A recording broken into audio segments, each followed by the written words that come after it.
Hey everyone, Mr. West here again. I wanted to take a few minutes to talk with you a little bit about the IRT side of what I do and how that affects you and your work. So in this short presentation, I'm going to go over 5 things. First, what the IRT role is all about. Second, what flipped PD is and how to find it. 3, what I know so far about the benchmarks. 4, what CEUs are and how they work. And finally, how to access eSchools, which is the program we use in Wake County to track CEU credits. So the IRT stands for Instructional Resource Teacher, and my role has several different strands beneath that title. So first and foremost, my role is always about supporting teachers in any way that I can, and that means attending PLTs, offering resources, providing teaching strategies, and professional development opportunities, unpacking the curriculum, and providing some instructional coaching. So to give you an example, this year I've already gone and observed a few class periods for some teachers here, and I recorded their lesson for them, shared the video that I took back with them individually so they could watch it at their leisure, and provided some areas that I thought that they glow in, and provided some areas I thought they could grow in. And so this kind of thing is totally non-evaluative. It's not shared with anyone else unless you want it to be.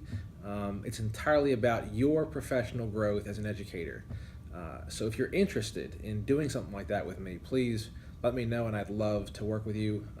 A personal philosophy of mine is, the best 2 ways to get better as a teacher are to watch others teach and watch yourself teach. So I can help with both those things.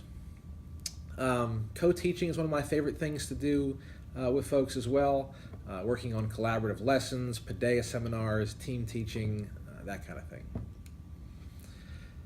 I'm also the school-based CEU manager, and CEU stands for Continuing Education Units, which is important when you're trying to figure out things about your teaching license, and so that's sort of the CEU side of what I do. And I also manage the book room, which has a class sets of books that you can check out. By the way, to see what's available in the book room, you can go under the library tab of the Wendell Middle School website. Just click book room, and you'll see a list of what's in there, how many copies we have of each, etc. Flipped PD. Flipped PD is a place where I regularly post videos and tutorials, best practices, how-tos. So if you have a question about how to use a tech tool or something, chances are I've already made a video about how to use it.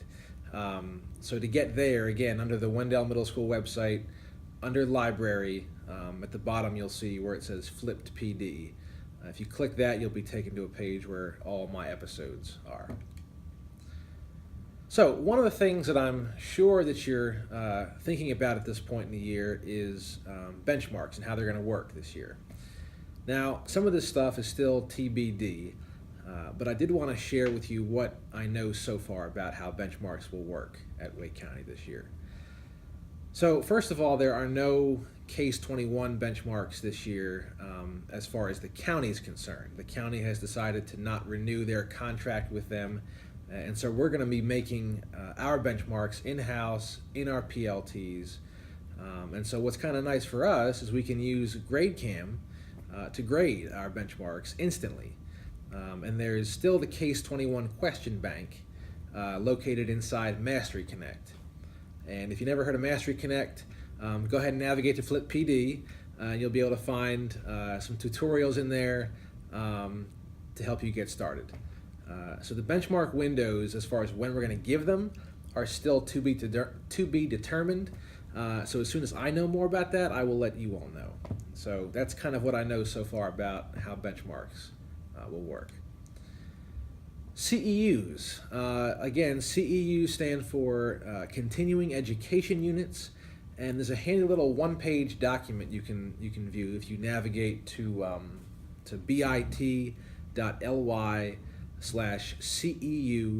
WCPSS, and that's in caps, that last part. So some of these requirements have been changed in the last couple of years. So if you haven't seen the updated requirements in a while, I urge you to check out this handout. So on the handout, you'll see, if you go to that link, it'll say that within each 5-year renewal cycle, you have to have 8 CEUs.